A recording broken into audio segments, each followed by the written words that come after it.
Okay, welcome in. I got a busy review when it comes to Saturday's game. There were a lot of games on tap, so let's dive in. Starting in New York as the Islanders played host to the Montreal Canadiens.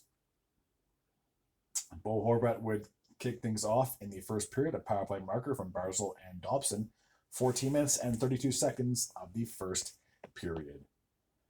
Kyle Palmieri would increase the lead to 2-0, getting his second goal of the year from Dobson and Saiplikov, if I pronounce that name correctly. Cole Caulfield would strike with just 4 seconds remaining, a power play marker, his fifth goal of the year from Matheson and Slavkovsky. So heading into the second period, the Islanders had a 2-1 lead. Logan Mailloux would get his first NHL goal in the second period from Evans and Anderson, just 59 seconds in the second frame. Heading into the third, we are tied up at 2. Anders Lee would break the tie, getting his second goal of the season from Peugeot and Belesh, 15 minutes and 24 seconds of the third period. Cole Caulfield to strike again in the third, getting a second goal of the game, his sixth of the season from Slavkovsky and Nick Suzuki. That goal happened with 2 minutes and 10 seconds remaining.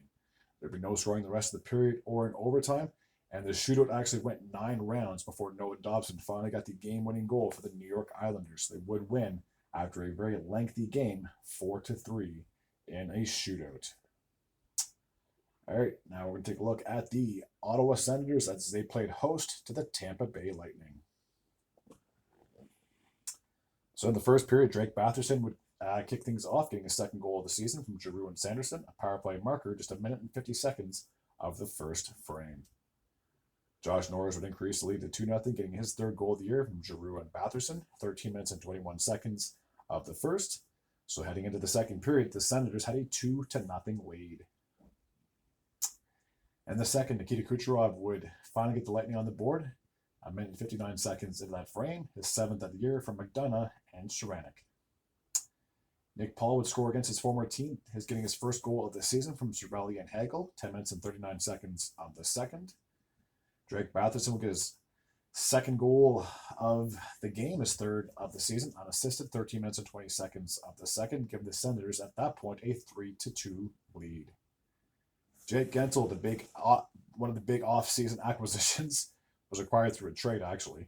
Will get his first goal of the season for the Tampa Bay Lightning from Point and Kucherov, and that goal happened with 1 minute and 47 seconds to go in the second.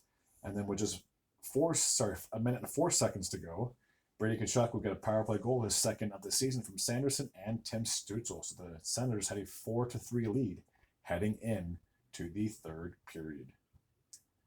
Noah Gregor would get his first goal of the year, a shorthanded marker from Pinto and Sanderson, 6 minutes and 17 seconds of the third. At that point, Ottawa had a 5-3 lead. Mitchell Shaffey, would get his first goal of the year, assisted by Peripix and Cirelli, 8 minutes, 11 seconds of the third. But unfortunately, the Lightning were not able to mount a comeback, so 5-4 would be the final score in favor of the Senators. Now we're off to Smashville as the Nashville Predators played host to the Detroit Red Wings.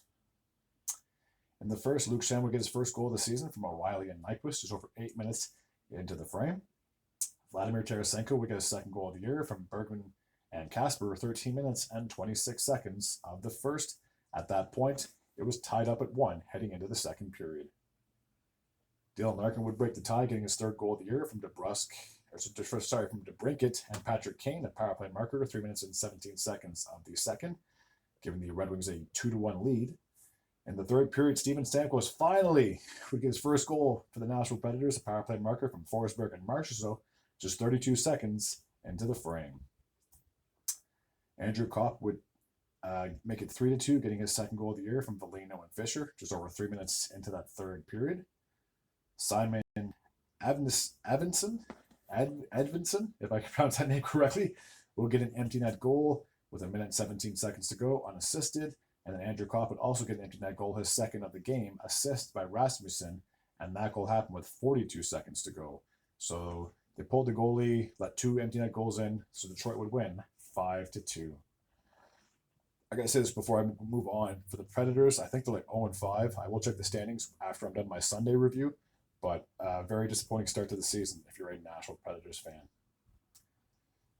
Speaking of disappointing starts, the Oilers, they were in Dallas. They were hoping to try to keep their winning streak alive and we'll see how they did. So in the second period, Matt Duchene would kick things off with just 26 seconds to go.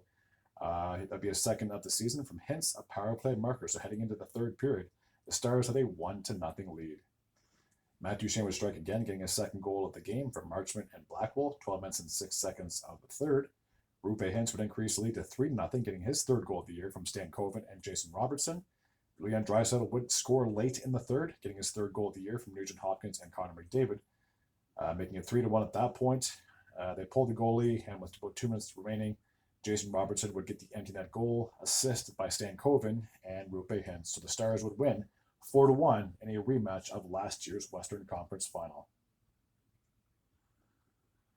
Alrighty, take a look at the Vegas Golden Knights and the Florida Panthers.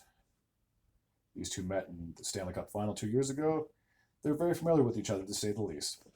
In the first period, Tanner Pearson, who was acquired in the offseason from the Montreal Canadiens through free agency, with his first goal as a Vegas Golden Knight, assisted by Nick Waugh, and that goal happened with 33 seconds to go in the first period. In the second period, Sam Reinhart would get his fifth goal of the year from Lundell and Ekblad, 1 minute and 9 seconds into the frame.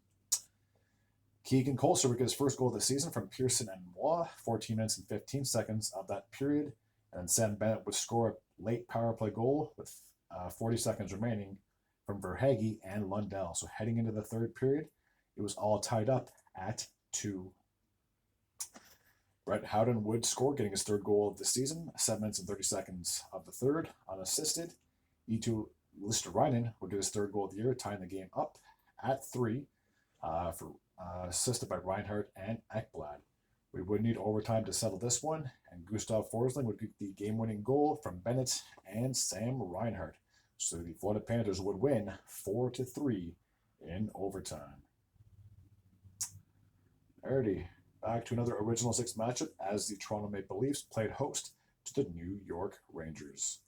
In the first period, Alexis Lafreniere would get his third goal of the year from Trocheck and Mancini, 11 minutes and 44 seconds of the first. In the second period, Chris Kreider would get his fourth goal of the season from Zibanejad and Riley Smith, 9 minutes and 8 seconds of the second frame. In the third period, Austin Matthews would cut the deficit in half, making it 2-1 at that point, getting his second goal of the year from Ekman Larsson and Matthew Nyes, just over 3 minutes into the third.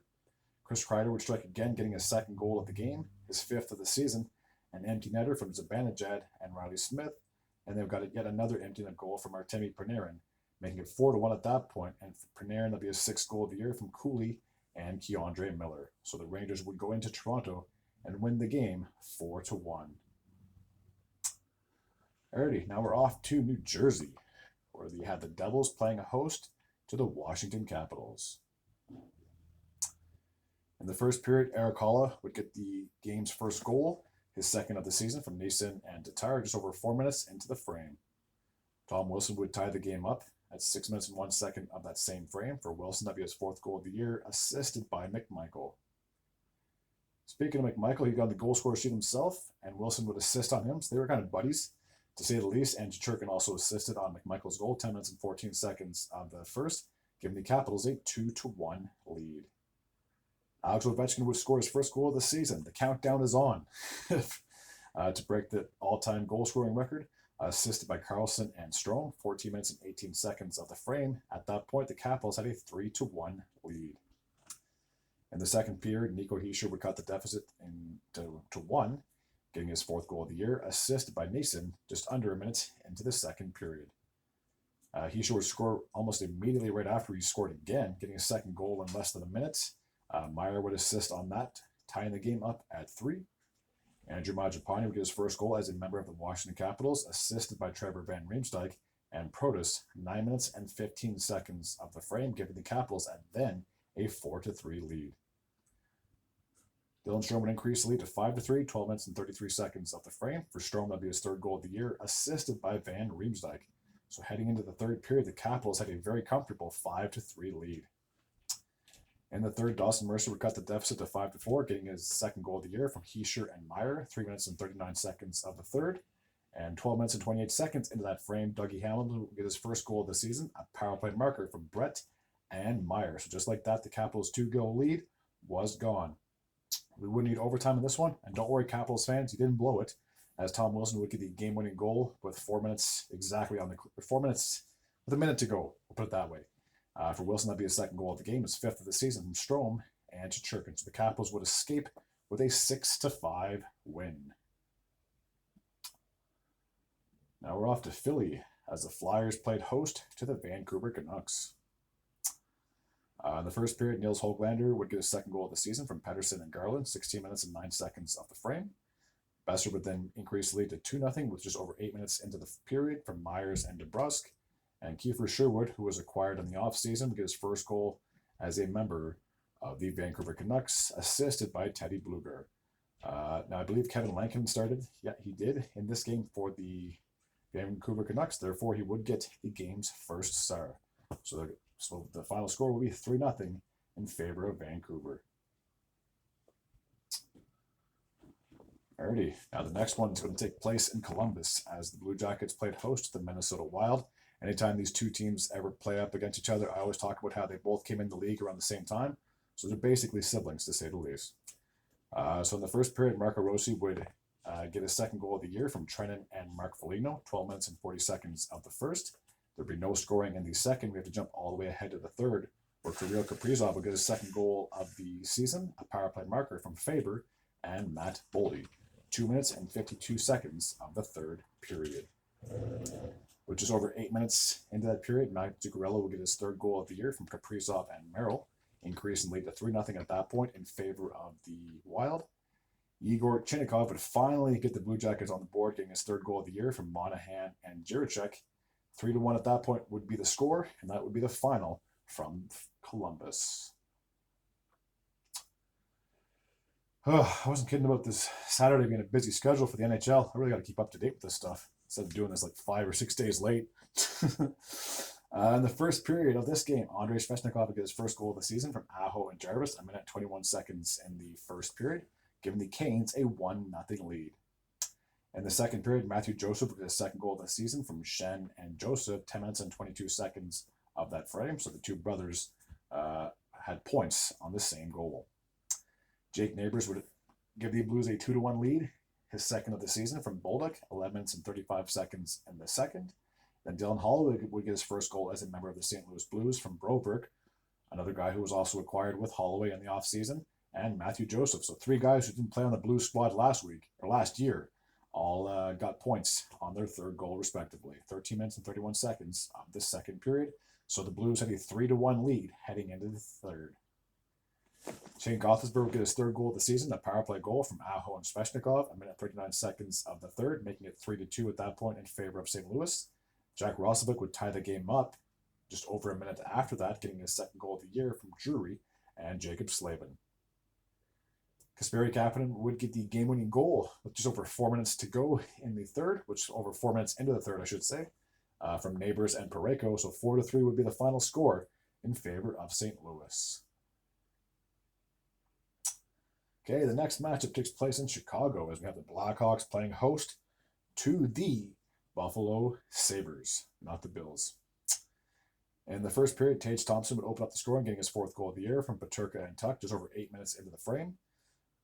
Beck Malenstein would get his first goal of the year from Clifton and Krebs, 11 minutes and 31 seconds, making it 2-0 at that point in favor of the Sabres. They had a 2-0 lead heading into the second period.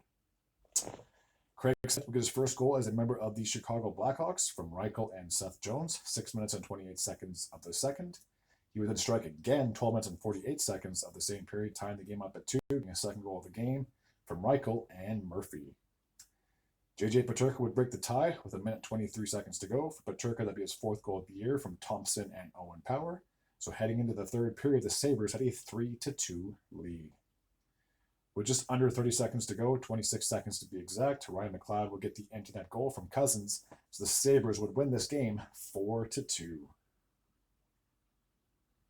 All right, now we're off to Utah, as we have the Utah Hockey Club, and they are playing host to the Boston Bruins. So in the second period, Cole Koepke would get his third goal of the year from Marchand, 12 minutes and 49 seconds of the second. In the third period, Vladislav Kolichinuk would get his first goal of the season from Schmaltz and Keller, 14 minutes and 51 seconds of the third period. We would need overtime to settle this one, And Michael Keserling would get the game-winning goal, his second of the season, from Cooley and Machili. 2 minutes and 46 seconds of the overtime frame, so the Utah Hockey Club would win 2-1. And finally, the last game from Saturday took place in Seattle as the Kraken played host to the Calgary Flames. Blake Coleman would get his first goal late in the first period, a power play marker from Backlund with just 9 seconds remaining on the clock. In the second period, Chandler Stevenson, who was acquired in the offseason, would get his first goal as a member of the Seattle Kraken, a power play marker from McCann and Jaden Schwartz. And that goal happened 12 minutes and 25 seconds in the second frame. There was no scoring the rest of the period or in the third. We would need overtime to settle this one. And just under a minute into the overtime frame, Jordan Eberle, the captain, would get the game-winning goal, his 5th goal of the year, assisted by Brandon Montour. So the Kraken would win this one in overtime, 2-1. Alrighty, I apologize for the video being out of focus, but I was just so close to the end there. Anyways, as always, if you're new to this channel and you like this type of content, feel free to hit the sub button. I'd be very grateful and very appreciative. Until next time, and as always, take care.